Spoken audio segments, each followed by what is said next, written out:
Si Anya ay orihinal na nangungunang ahente ng Love Bureau. Matapos niyang patayin ang isang kalbong pinuno, inayos siya ng organisasyon na magtago.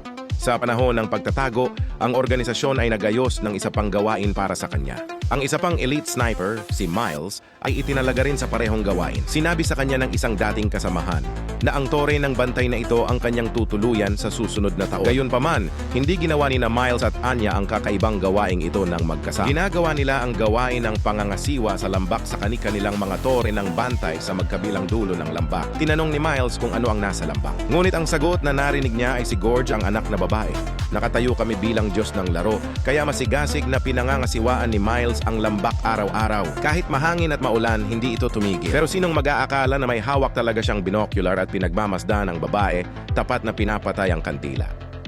Sa ganitong paraan, sa mga sumunod na araw, araw-araw silang nagtatanim ng mga bulaklak at nagdidilig sa Hindi nakatiis si Anya at nagpaputok ng baril sa langit. Nagsimulang humawak ng karatula para makipag-usap kay Miles sa tapat.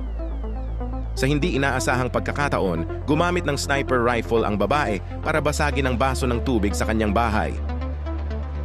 Toast sa isa't isa.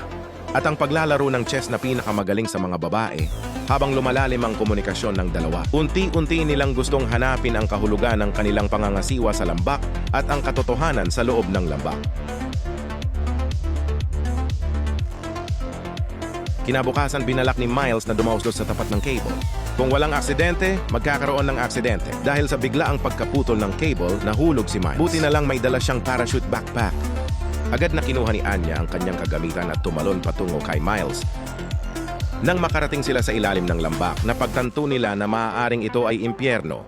Anong uri ng nakakatakot na halimaw ang nakatago sa lambak na ito?